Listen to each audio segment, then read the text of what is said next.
மக்கள் நலத்திட்டங்களில் ஒருபோதும் தாமதத்தை ஏற்படுத்தக்கூடாது என அரசு அதிகாரிகளுக்கு பிரதமர் மோடி அறிவுரை. திட்டங்களில் தாமதம் ஏற்படுவது செலவை அதிகரிக்கும் என்பதை அதிகாரிகள் உணர வேண்டும் என்றும் கண்டிப்பு.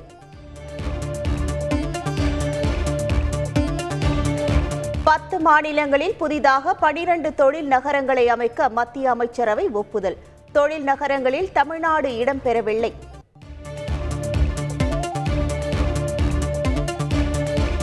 பரந்தூர் புதிய விமான நிலையத்துக்கு நிலம் எடுக்க எதிர்ப்பு தெரிவித்து ஏகனாபுரம் கிராம மக்கள் திடீர் சாலை மறியல்.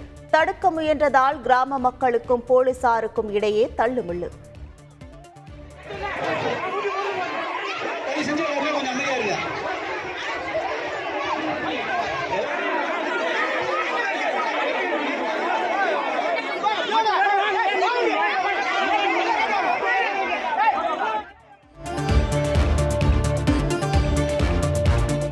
சென்னையில் நாளை மறுநாள் நடைபெறும் ஃபார்முலா 4 கார் பந்தயத்திற்கான அட்டவணை வெளியீடு. ரசிகர்களுக்கு பல்வேறு கட்டுப்பாடுகள் விதிப்பு.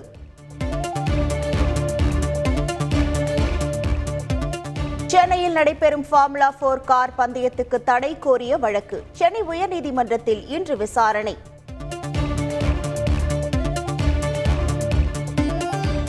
தமிழக பாஜக தலைவர் அண்ணாமலை லண்டன் செல்வதால் அதிமுகவுக்கு சுதந்திரம் கிடைத்துவிட்டது. முன்னாள் அமைச்சர் RB உதயகுமார் பரபரப்பு பேச்சு. ஐபிஎஸ் எவ்வளவு கஷ்டப்பட்டு படித்தீங்க, மற்றவங்க எல்லாம் விட்டடிச்சு படிச்சாங்க, நீங்க மட்டும் படிச்சு பாஸ் பண்ணீங்க. எல்லாரும் படிச்சுதானே ஐபிஎஸ் பாஸ் பண்ணாங்க. அதுல ஒன்றும் சந்தேகம் இல்லையே. நீங்கள் படிச்சு பாஸ் செய்யலன்னு யாருமே சொல்லவே இல்லையே. நீ படுத்துற பாடு கொஞ்சம் நெஞ்சம் இல்லை. நாளையில இருந்து நமக்கு சுதந்திரம் கிடைக்கும் நினைக்கிறேன். ஏதோ இன்னைக்கு லண்டன் போறதா சொல்றாங்க படிக்கிறது.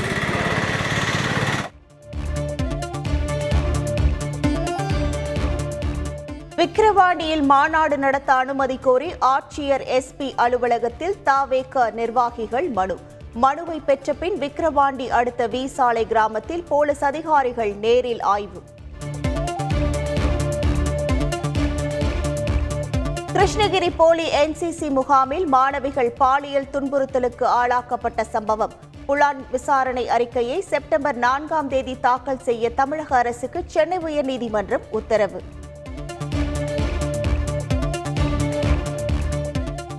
பாலியல் வன்கொடுமை குற்றவாளிக்கு 10 நாளில் தூக்கு தண்டனை விதிக்கும் வகையில் சட்ட திருத்தம். மேற்கு வங்க முதல்வர் மம்தா பானர்ஜி அறிவிப்பு. மருத்துவர்கள் போராட்டத்தை கைவிட்டு பணிக்கு திரும்ப வேண்டும் என்றும் சட்ட நடவடிக்கை எடுக்கப்படாது என்றும் தகவல். கொல்கத்தாவில் பெண் மருத்துவர் பாலியல் வன்கொடுமை செய்யப்பட்டு கொலையான சம்பவம். இந்திய மருத்துவர் சங்க உறுப்பினர் பொறுப்பிலிருந்து முன்னாள் முதல்வர் சந்தீப் கோஷ் நீக்கம்.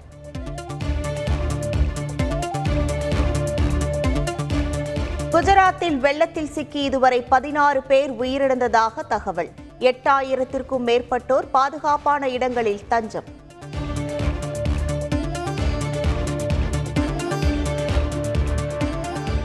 குஜராத்தில் பெய்த பேய் மழையால் வெள்ளத்தில் தத்தளிக்கும் குடியிருப்புகள். வெள்ளத்தால் பாதிக்கப்பட்ட 100 பேர் படகுகள் மூலம் மீட்பு.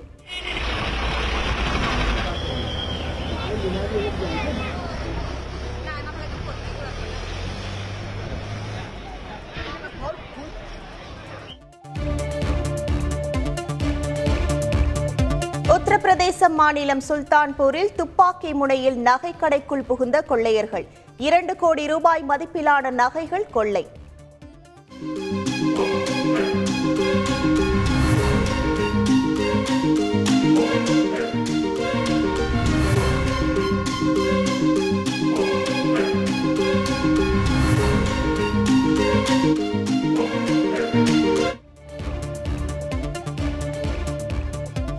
கேரள நடிகரும் மத்திய இணை அமைச்சருமான சுரேஷ் கோபிக்கு பாதுகாப்பு அதிகரிப்பு. செய்தியாளர் சந்திப்பின் போது நிகழ்ந்த சம்பவத்தை தொடர்ந்து மத்திய அரசு உத்தரவு.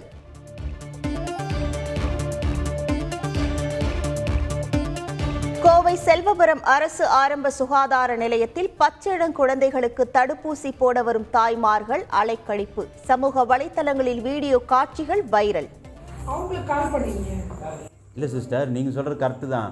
ஆனால் இந்த மாதிரி குழந்தைய வச்சுட்டு இருக்கவங்களுக்கு இப்போ பாருங்கள், இவங்க ஆட்டால் வந்தாங்க. சில பேர் என்ன பண்ணுவாங்கன்னா குழந்தைய தூக்கிட்டு நடந்து வருவாங்க. இப்போ அவங்கள தூக்கி நீங்கள் அங்கெங்கன்னு அலைய விட்டுட்டு இருந்தா ஏன்னா இது பொதுவான ஊசி தானே, குழந்தைக்கு எல்லாரும் போட மாட்டாங்க. குழந்தை யார் கை குழந்தையா இருக்கோ அவங்களும் தான் ஊசி போடுறது. அது ஆஸ்பத்திரியிலே போட்டால் வேலை முடிஞ்சுதுங்களா?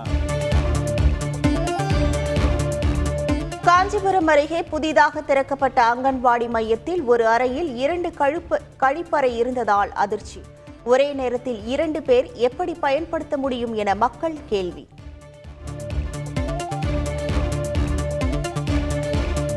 வேளாங்கண்ணி மாதா பேராலயத்தில் ஆண்டு திருவிழாவையொட்டி இன்று கொடியேற்றம். ஆயிரக்கணக்கானோர் குவிந்ததால் போலீசார் பலத்த பாதுகாப்பு.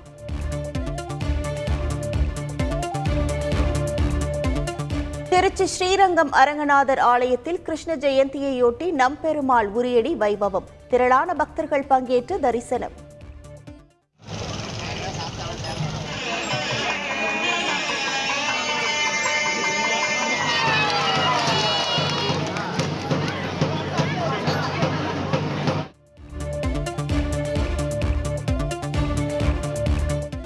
ஆட்டிசம் பாதித்த மகனுக்காக போட்டியில் பங்கேற்ற தந்தை.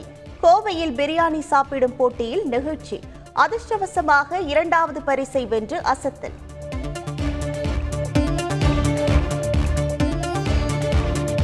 டொனால்ட் ட்ரம்ப் அமெரிக்க அதிபராக தேர்வு செய்யப்பட்டால் ஏழை மக்களுக்கு எந்த பலனும் கிடைக்காது.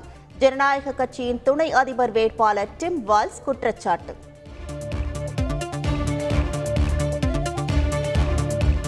அமெரிக்க முன்னாள் அதிபர் ட்ரம்ப் மீது துப்பாக்கி சூடு நடத்தியவருக்கு உறுதியான சித்தாந்தம் இல்லை.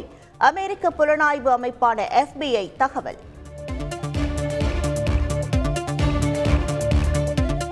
பாரிஸ் பாராலிம்பிக் போட்டிகள் கோலாகல தொடக்கம். ஈட்டி எறிதல் வீரர் சுமித் ஆண்டில், குண்டு எறிதல் வீராங்கனை பாக்யஸ்ரீ ஜாதவ் ஆகியோர் இந்திய அணியை வழிநடத்தினர்.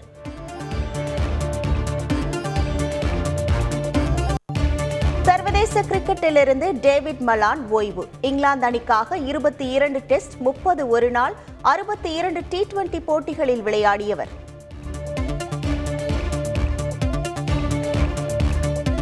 சீனாவில் நடைபெறும் ஆசிய சாம்பியன்ஸ் டிராபி ஹாக்கி தொடருக்கான இந்திய அணி அறிவிப்பு. கேப்டன் ஹர்மன் பிரீத் சிங் தலைமையிலான அணியில் கிருஷன் பகதூர் பதக் புதிய கோல்கீப்பராக சேர்ப்பு. செய்திகளை உடனுக்குடன் தெரிந்து கொள்ள உடனே சப்ஸ்கிரைப் பண்ணுங்க.